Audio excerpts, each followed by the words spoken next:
자, 이제 38페이지 보세요. 재무제표 요소가 나와 있죠? 그 앞에서 써보세요. 구성 요소예요, 구성 요소. 우리가 재무상태표를 만든다. 그럼 재무상태표는 뭐가 있냐? 자산, 부채, 자본 나오잖아요. 그럼 우리가 재무상태라 불러요. 그래서 1번에 보시면 38페이지 정관도 1번. 재무상태가 나와 있죠? 자산, 부채, 자본이고 39페이지 가로 1번이 자산, 40페이지가 가로 1번이 부채, 41페이지가 자본이죠. 자산, 부채, 자본을 얘기합니다. 자산, 부채, 자본. 그 다음에 경영성과가 있습니다. 성과물, 경영성. 그게 바로 뭐냐면 수익비용에서 43페이지 가보세요. 5번이 수익, 6번이 비용 이렇게 되어 있습니다. 자, 38페이지 가보세요. 38페이지. 역시 여기서도 중요한 키워드 위주로만 보시면 되겠습니다. 재무상태표 나와 있죠? 그래서 첫 번째 줄입니다. 재무상태 측정에 직접 관련된 요소는 자산, 부채, 자본이다. 가로 1번이 자산에 대한 설명, 가로 2번이 부채, 가로 3번이 자본이에요. 가로 1번 자산 나와요. 자산은 과거 사건의 결과를 기업이 통제하고 있고 미래 경제 효익이 기업에 유입될 것으로 기대되는 자원이다. 이렇게 나와 있는데 시험 문제는 이제 뭐가 나오냐? 이렇게. 거기 보시면은 38페이지 끝에서 두 번째 줄 봐보겠습니다. 특정 항목이 자산, 부채 또는 자본 정의를 충족하니 판단할 때 미쳐보세요. 법률적 형식이 아닌 거래의 실질과 경제 현실을 고려된다. 자, 그래서 거기서 이제 뭘 아시면 되냐면 형식과 실질이에요. 이 형식이란 말은 법적 형식을 얘기해요. 다른 말로 하면 소유권이죠. 이 자산에 대한 소유권이 회사 앞으로 돼 있어야 되면 자산이냐? 결론적으로 아니다 그런 뜻이에요. 그러니까 법적인 소유권이 없어도 실질적인 사유권을 가지고 있다면 이거를 회사의 자산으로 기록해야 된다. 그런 뜻입니다. 그게 바로 뭐냐면 38페이지 제일 밑에 보면 예를 들어 금융리스 거래의 실질과 경제적 현실은 리스 이용자가 리스 자산의 공정가치 상당했고 관련 금융비용을 지급하는 의무를 부담하는 대가로서 이렇게 쭉 나와 있죠. 그래서 결론은 뭐예요? 리스 이용자 거다. 근데 이게 처음에는 무슨 말인지 모릅니다. 그래서 우리 책으로 좀 가보겠습니다. 우리 책으로 하면 저 뒤에 16장이에요.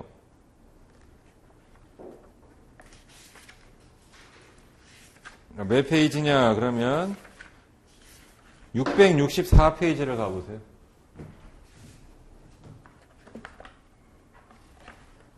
664페이지. 자, 그 가운데쯤 보시면 리스 계약 나와 있잖아요. 가운데.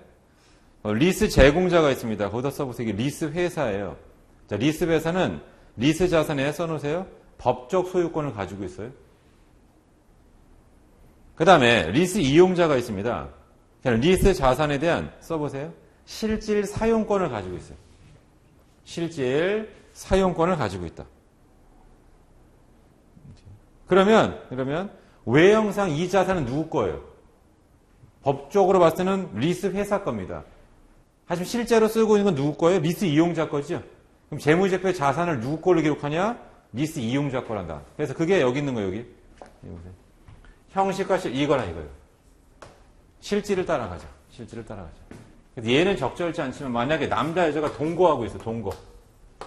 과연 이 사람들은 부부인가? 동거하고 있는 이 사람을 과연 부부로 볼 거냐? 우리 맨날 그 사회 기사라고 해야 될까요? 그런 거 보면은, 동거합니다, 이렇게. 요즘 들어서는 이제 이런 거예요. 나중에 나이가 드신 다음에 이혼한 거예요. 할머니, 할아버지. 이혼한 분들끼리 이제 다시 또 만납니다. 근데 문제가 되는 거는 자식들이 반대예요. 왜냐하면 이제 뭐 이걸 혼인신고를 하시면은 돌아가셨을 때 상속 재산에 관한 문제가 발생하죠. 이렇게. 그러다 보니까 대부분 반대한다, 이렇게. 근데 그냥 같이 만약에 살고 있고 뭐 한다. 그러면 나중에 가서 이제 막 이분이 돌아가셨으면 이 사람이 나 배우자였으니까 상속 재산에 대해서 나도 분배받기 이런 식으로 들이닥칠 수 있을 거 아닙니까? 이렇게. 그러니까 과연 이런 문제 할 때 이거 어떻게 할 거냐. 그래서 만약에 이게 회계적인 문제라면 둘이 같이 살고 부부처럼 했으면 이 사람 부부를 봐야죠. 라고 하는 게 회계 문제다. 회계에서는. 자, 아무튼 그래서 38페이지에서는 제일 밑에 나와 있죠. 특정 항목이 자산, 부채 이런 정의를 충족하게 판단할 때 법적인 형식이 아닌 실질을 따라하겠다. 실질. 자, 오른쪽 보겠습니다. 39페이지. 꼭 기억해 두시고 그 다음에 자산을 보겠습니다. 가로 1번. 39페이지 가로 1번. 자, 자산은 거기 나와 있어요. 자산이 갖는 미래 경제적 효익. 미래 경제적 효익이라는 건 돈을 번다 그런 뜻이에요. 돈을 번다는 건 돈이 들어오는 걸 얘기하는데 읽다 보면 뭐가 나오냐? 나갈 돈을 안 나가게 하는 거. 그걸 뭐라는 원가 절가. 이것도 자산성 있는 걸로 봅니다. 그러니까 네 번째 줄 봐보겠습니다. 거기 가로 1번에 대체적인 제조 과정의 도입으로 미쳐보세요. 생산 원가가 절감되는 경우와 같이 현금 유출을 감소시키는 능력. 이것도 자산이에요. 현금 유출을 감소시키는 능력도 자산이다. 그러니까 자산이라고 하는 것은 돈이 들어오는 게 자산이에요. 근데 거꾸로 얘기하면 나갈 돈을 안 나가게 하는 것도 자산이란 말이에요.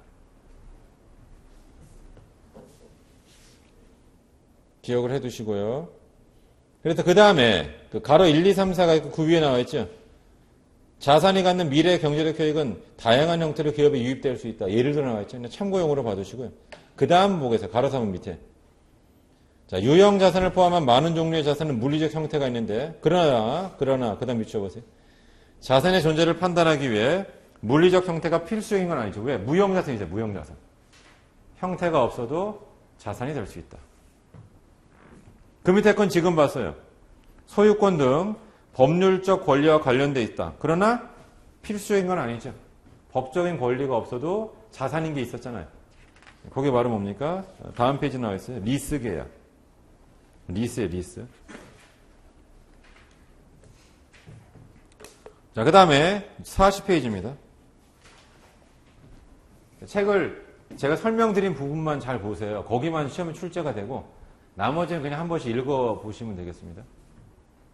다 읽으면 좋은데 그러면 수업도 지루하고요. 내용이 또 뭐가 중요한지 또 모를 수 있어요. 더. 그러니까 나온다는 부분만 좀 봐보시고 그 다음 40페이지 보시면 6번째 줄입니다. 기업의 자산은 과거 거래나 그 밖의 사건이죠. 이렇게. 여기서 이제 뭐가 필요하냐면 증여받은 것도 자산이란 말이에요. 그래서 중요한 거는 그 다음 패러그램입니다. 일반적으로 했죠. 일반적으로 별표 쳐보세요. 일반적으로. 지출의 발생과 자산의 취득은 밀접하게 관련되어 있다. 그게 무슨 말이냐면 붕괴를 쓰면 이거예요. 현금 100, 건물 100. 이게 지출의 발생이에요. 지출의 발생과 자산은 밀접하게 관련되어 있죠. 그러니까 돈 주고 자산을 취득한다는 뜻이에요. 근데 양자가 반드시 일치하는 건 아닙니다. 그래서 마지막 예를 들어 증여받은 재화는 자산의 정의를 충족할 수 있다. 거기가 중요해요. 미쳐보세요. 증여받은 재화.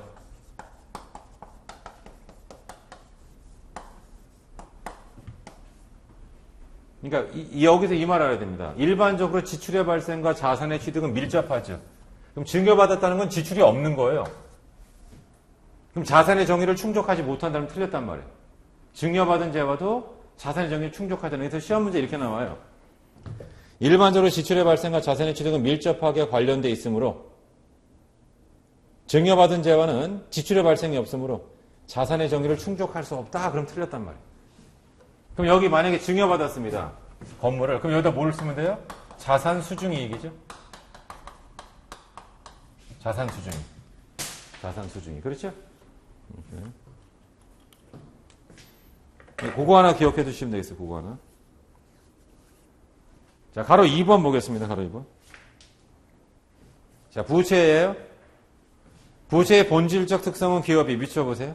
현재 의무를 가지고 있다. 그 현재는 언제 써보세요? 12월 31일 현재입니다. 자, 무슨 말이냐면 우리는 요게 X1년도, X2년도면 X1년 12월 31일 현재의 상태를 우리가 가지고 12월 31일 현재. X1년 12월 31일 현재의 재무 상태를 나타낸다. 그런 뜻입니다. 그래서 부채의 본질적 특성은 기업이 현재 의무를 가지고 있다. 현재 의무. 그러니까 현재라는 게 12월 30일 현재입니다. 그러니까 옛날에 의무가 있었는데 빚을 갚았어요. 쉽게 말하면. 12월 30일 날은 빚이 없는 거죠. 부채가 기록되지 않는다. 그래서 거기 현재 의무가 중요합니다. 현재 의무. 그 다음에 또 뭐가 중요하냐면 의무는 구속력 있는 계약이나 법규에 따라 법률적 강제력이 있을 수 있다. 그걸 뭐라 부르냐? 여기 보세요. 자, 의무가 있는데 두 가지가 있어요. 법적 의무가 있고 의제 의무가 있어요. 법적 의무. 그러니까 내가 언제 얼마를 주겠다라고 이제 계약서를 썼잖아요. 법적 의무. 자, 의제 의무는 뭐냐? 법에는 해줄 필요가 없는 내가 해주고 싶어요. 이걸 우리가 뭐라 불러요? 의제 의무를 한다. 그러면 이런 건 언제 나오냐?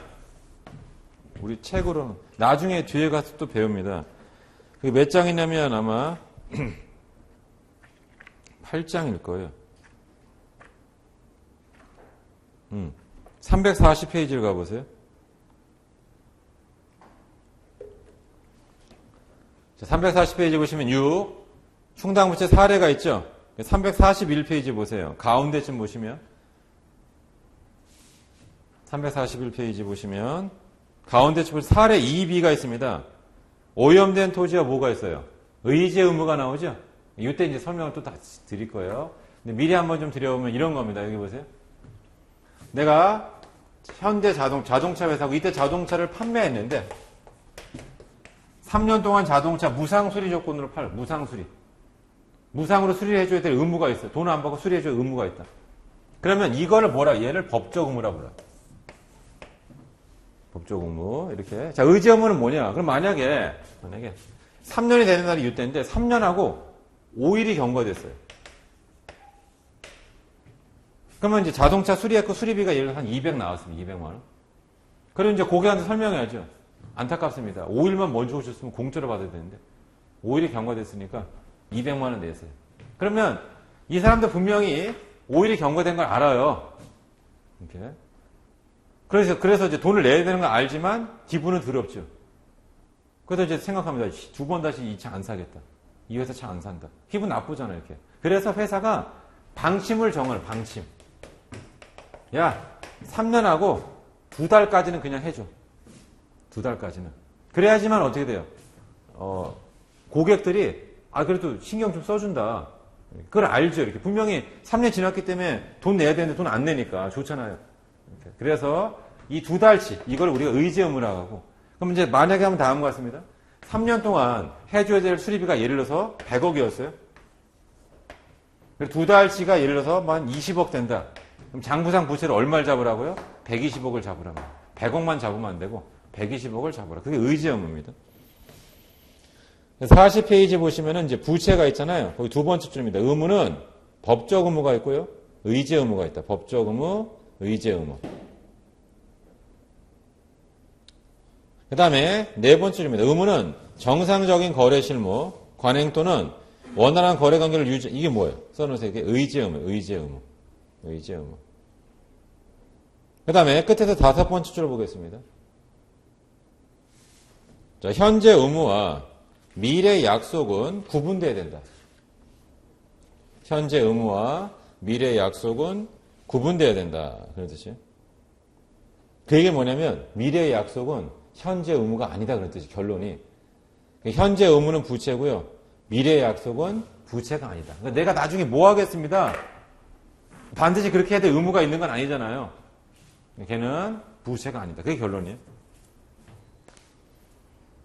그래서 읽어보죠. 미래 특정 자산을 취득하겠다는 경영진의 의사결정. 그 자체만으로는 현재 의무가 발생하지 않죠? 뭐예요? 부채가 아니다. 부채가 아니다. 그러니까 항상 부채의 핵심은 뭐예요? 현재 의무, 현재 의무. 현재 뭘 해줘야 될 의무가 있어야지 부채가 됩니다. 그걸 보세요. 그 다음에 41페이지를 보시면 정 가운데 봐보세요. 자, 일부 부채는 상당한 정도 추정을 해야 된다. 이게 뭘 얘기하고 싶은 거냐? 충당부채를 얘기해, 충당부채. 그럼 아까 얘기한 건 뭐냐? 확정부채. 그리고 이거는 어디에 있냐면, 역시 마찬가지입니다. 우리가 그 8장에 가면 있어요. 어디냐면, 329페이지를 가보세요. 자, 이게 329페이지. 나중에 다 해요, 얘네들을. 자, 329페이지 보시면 4번 있죠? 확정부채, 충당부채, 우발부채 있잖아요. 여기 보세요. 자, 부채라고 하는 것은 확정부채가 있고요. 충당부채가 있고요. 우발부채가 있어요. 얘는 뭐냐면, 나중에 설명 또 해요. 나중에. 금액과 시기예요. 언제, 얼마를 줄지를 사전에 정해져요. 계약서 쓰고. 확정부채. 그 다음에 충당부채는 뭐냐? 그렇지 않은 거고. 지금 아까 했었어요. 아까 한 것처럼 이게 제품 보증 충당부채입니다. 그러면 이 사람이 언제 와서 수리받을지 알아요? 수리비 얼마 나올지 알아요? 모르잖아요. 이게 다 추정치죠? 충당부채. 그럼 둘의 차이는 뭐냐? 해보세요. 가능성이 높다. 높다라는 얘기는 50%를 초과해요. 그러면 충당부채. 그게 안 되면 우발부채입니다. 그래서 결론은 뭐냐? 우발부채는 부채가 아니에요. 결론이. 아셨죠? 이렇게. 그러니까 여기 한번 보세요. 이런 분도 있습니다. 아니 여기 보면 50% 넘으면은 부채로 기록되잖아요. 가능성이. 50%가 안 되면 부채가 아니잖아요. 그럼 50% 아닌 것도 장부에 기록되면 좋은 거 아닙니까? 좋아요? 아, 그러면 뭐냐면 위험할 수가 있단 말이에요. 너무 부정적이기 때문에. 그러니까 가능성이 확실치도 않은데 그냥 마치 확실한 것처럼 이렇게 얘기하면 안 되잖아요. 이렇게. 그러니까 이게 마치 뭐하고 똑같냐면 우리가 기사를 씁니다. 기자들이. 근데 확실히 검증이 안 된 거를 막 내보낼 때가 있어요. 우리 막 세월호니 뭐, 웬 특종이니 뭐니 뒤처지면 안 되니까. 이렇게. 그래서 분명히 확실치 않더라도 유용할 수 있는 것들은 막 기사를 낸단 말이에요. 근데 가능성이 낮아요. 그럼 그걸 내면 안 되겠죠, 그거는. 일단은, 이거는 느낌상, 기자의 어떤 느낌상, 이건 맞는 것 같습니다. 이런 확신이 들면 그때 가서 내보내야겠죠. 그래서 거기가 딱 그런 뜻입니다. 그래서 읽어보죠, 41페이지. 일부 부채는 상당한 정도의 추정을 해야지만 측정이 가능할 수 있습니다. 이러한 부채를 충당부채라고 해요. 자, 일부 국가는 충당부채를 부채에서 빼는데 우리는 아니에요. 우리는 충당부채를 부채로 기록합니다. 중요한 건 우발부채는 부채가 아니에요. 그 정도 한번 보세요. 그 다음에 이제 자본인데 여기서는 이제 시험에 나오는 거는 다음 페이지에 하나 있습니다. 42페이지 보시면 5번째 줄부터가 시험 문제예요. 시험에 나오는 부분만 좀 보세요. 시험에 나오는 부분만. 5번째 줄입니다. 재무상태표에 표시되는 자본의 금액은 자산 부채 금액 금액의 측정에 따라 결정. 이게 뭐야? 자산 빼기 부채가 자본이란 말. 자산 빼기 부채가 자본이 된다. 그런 뜻이에요. 자, 일반적으로 자본 총액은 그 기업이 발행한 주식의 시가총액 또는 순전 나누어서 처분하거나 계속기업을 전제로 기업 전 처분받을 수 있는 총액과 미쳐보세요. 우연한 경험의 일치. 그 얘기는 뭐예요? 일치하지 않는다. 그런 뜻이에요. 문제가 참 더럽죠? 우리나라 말이지만. 이렇게. 여기서 말하고 싶은 건 이거란 말이에요. BS에 보면 여기 자산에서 부채를 빼면 자본이 나와요. 자본하고 시가총액은 우연한 경우에만 일치하니까 일치하지 않는단 말이에요. 자본. 이게 회계의 고유한 한계예요. 회계의 고유. 이걸 일치시킬 수가 없다. 이거는 사실은 우리가 이미 알고 있습니다. 왜냐하면 이 자산은 역사적 원가주의를 쓴다는 그런 문제점이 있고요. 이 주가라고 하는 것은 이제 시가 정보를 반영하고 자산을 기록 안 되는 게 있어요. 예를 들어 경영자의 경영 능력이라든가 이런 것들은 기록이 안 되잖아요. 보이지 않는 자산이 있죠. 그러니까 일치할 수가 없죠. 그래서 거기만 좀 기억하세요. 그거 하나 좀 체크해 보시고. 그 다음에 오른쪽 보겠습니다. 43페이지 수익이 있어요. 수익. 그래서 거기서는 끝에서 네 번째 줄입니다. 수익 발생에 따라 다양한 자산이 수취되거나 증가될 수 있죠. 그 얘기는 뭐냐? 수익은 자산의 증가랑 관련되어 있단 말이에요. 수익이 발생하면서 자산이 증가한다. 그걸 보시면 되겠습니다. 자, 다음 페이지 보겠습니다. 44페이지.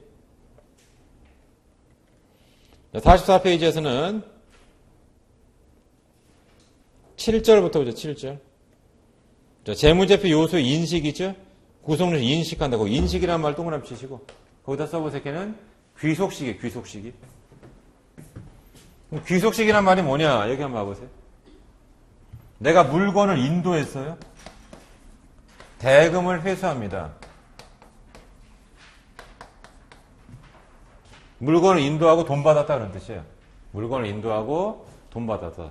수익은 언제 잡아야 돼요? 인도 기준이지. X1년 손익계산서. 이게 바로 귀속이에요. 인식이라는 거예요. 그러니까 X1년도의 수익을 인식하란 말이에요. X2년도가 아니고. 인식의 핵심은 뭐예요? 귀속식이다, 귀속식이. 그것만 보시면 되겠어요. 그것만 보시고. 자, 그러면 46페이지 가보세요.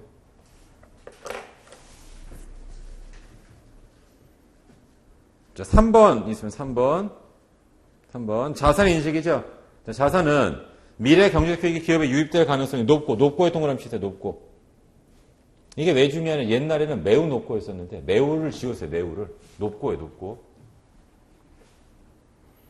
해당 항목의 원가 또는 가치를 측정할 수 있을 때 인식합니다. 자, 그 다음이 중요해요. 지출이 발생했으나 당해 회계간 후에는 관련된 경제적 효익이 기업에 유입될 가능성이 높지 않으면 자산이 아니고 뭐예요? 비용이죠. 높지 않으면 자산이 아니고 비용으로 인식한다. 꼭 기억해 두세요. 보고. 자, 그 다음에는 제일 밑에 5번이 중요해요. 5번. 수익의 인식입니다. 자, 수익은 밑줄 쳐보세요. 자산 증가나 부채 감소와 관련되어 있다. 거기다 써보세요. 복식북이에요. 자, 무슨 말이냐면 여기 보세요. 수익의 발생입니다. 수익의 발생. 이렇게. 여기 뭐냐? 자산의 증가예요.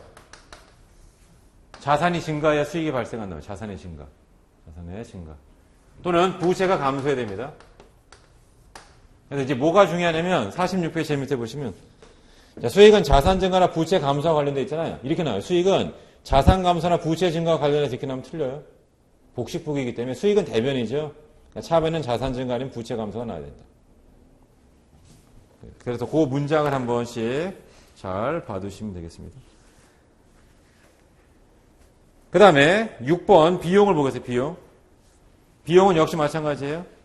자산 감소나 부채 증가와 관련되어 있지 비춰보세요. 자산 감소나 부채 증가와 관련되어 있다.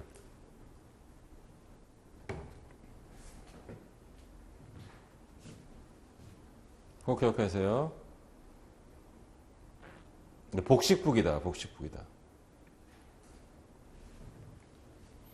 한번 보시고 그 다음에는 47페이지 보시면 끝에서 9번째 줄 보세요. 경제적 효익이 여러 회계간 걸쳐 발생하고 기대되고 수익과의 관련성이 포괄적 또는 간접적으로만 결정될 수 있는 비용은 체계적 합리적 배분 절차를 기준으로 인식한다. 이게 뭐냐면 써보세요. 감가상이에요. 감가상. 감가상각. 그래서 여기서 하고 싶은 건 뭐냐면 여기 보세요. 자, 비용을 인식하는 방법이에요. 지금 한 것처럼 감가상각이죠. 그걸 우리가 체계적 대응이라고 해요. 그 다음에 각종 카드 수수료 같은 게 있어요. 카드로 결제하게 되면 3% 수수료를 낸다. 이런 것들은 직접 대응이고. 그 다음에 기간 대응이라는 게 있어요. 광고 선전비. 이런 것들은 발생된 비용을 한 방에 다 비용 처리합니다. 제일 중요한 건 얘죠. 체계적 대응. 감가상각비가 중요하니까. 수익비용 대응 원칙에 따르는 거. 거기도 잘 기억하세요.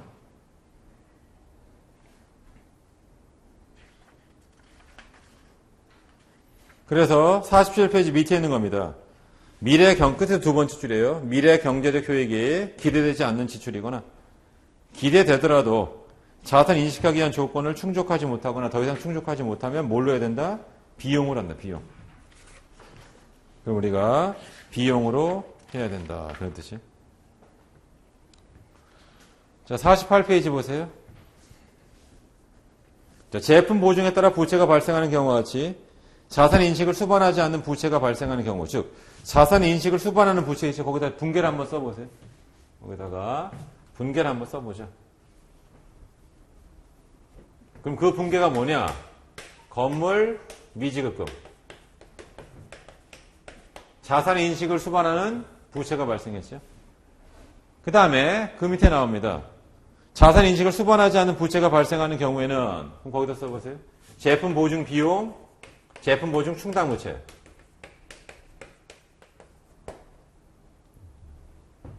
아셨죠? 얘는 부채인데 자산을 수반하지 않잖아요. 그럼 비용이 발생한다.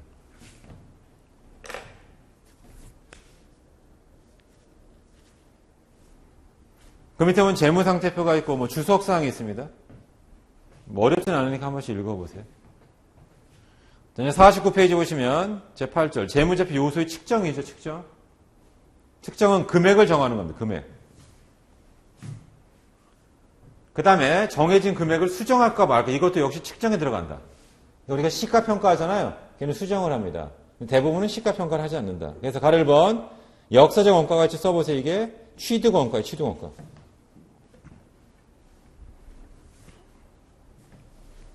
취득 원가란 말은 살 때의 가격이죠. 그걸 적고서 수정하지 않는다. 그럼 왜 수정하지 않죠? 그럼 써보세요. 계속기업. 회사를 정리할 게 아니고 이걸 계속 쓸 거예요. 굳이 시가를 알 이유가 없어요. 굳이 시가를 알 이유가 없다. 그렇죠? 그 다음에 현행 원가지 써보세요. 이게 현행 구입 원가요. 그리고 이게 시가의 개념입니다. 그러니까 지금 이 자산을 산다면 얼마인가? 그게 시가가 되겠습니다. 현행 원가. 3번 실현 가능 가치죠. 그 옆에다 써보세요. 순실현 가능 가치. 순실현 가능 가치는 실현 가능 가치에서 실현될 때 들어가는 비용을 뺀 거를 순실현 가능 가치라고 합니다. 4번 현재 가치가 있죠. 그래서 실제로 여기 들어있는 이 항목들이 뒤에를 공부하면서 나와요. 그럼 얘가 어떻게 되는지를 판단하는 게 우리 목표가 되겠습니다. 그거는 좀 시간을 필요로 하죠. 다음 페이지 보세요. 50페이지 제일 위에. 시험 문제 이게 나와요. 제일 위에. 첫 번째 밑줄 쳐보세요. 재무제표를 작성할 때 기업이 가장 보편적으로 채택하고 있는 측정 기준은 역사적 원가입니다. 거기다 현행 원가 그럼 틀려요. 역사적 원가, 역사적 원가.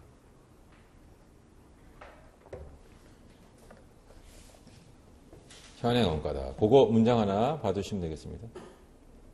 그 다음에 9절은 참고용어로 보세요. 자본 및 자본유지 개념인데 제일 밑에 보세요.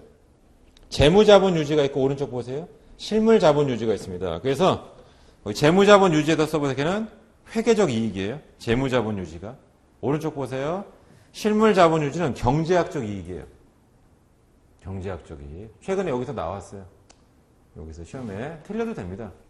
이런 것들은.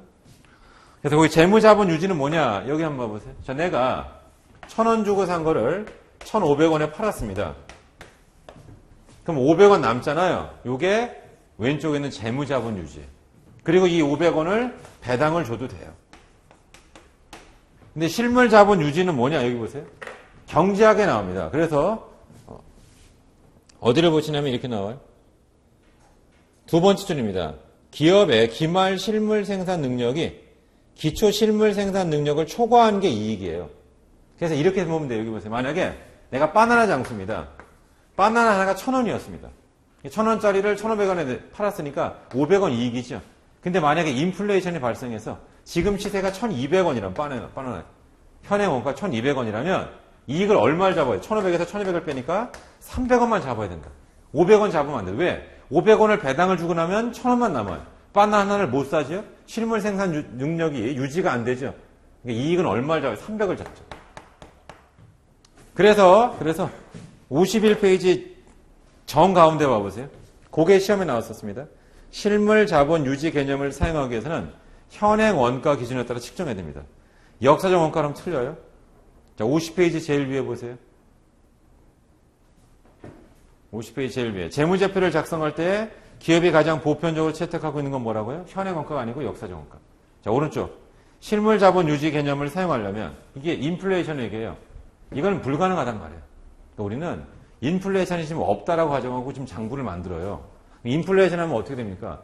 지수를 만들어야 돼. 물가 상승 지수가 3%다. 근데 중요한 건 뭐냐면 물건마다 그 올라가는 게 다르단 말이에요. 이렇게 라면값 올라가는 거, 쌀값 올라 다 다르잖아요. 이렇게 재무제표 때 그 지표를 반영하는 건 불가능하겠죠. 현실적으로. 우리는 그거 안 해요. 그러니까 이게 꿈속에서 이론적으로만 타당한 거예요. 이거 지금 하고 있는 거는. 근데 교수님들 중에는 자기 박사학위 논문이 이런 거일 수가 있단 말이에요. 실물 자본 유지해서 재무제표 한번 만들어보자. 그런 분들이 들어가면 이런 걸 냅니다. 우리 시험에도 한 번 나왔었어요. 실물 자본 유지 개념을 사용하기 위해서는 현행 원가다. 꼭 기억해 두세요. 아셨죠? 그 다음에 그 정도만 한번 보시면 되겠습니다. 이렇게. 그리고 우리 시험에 나왔던 것이 이런 것들이 나옵니다.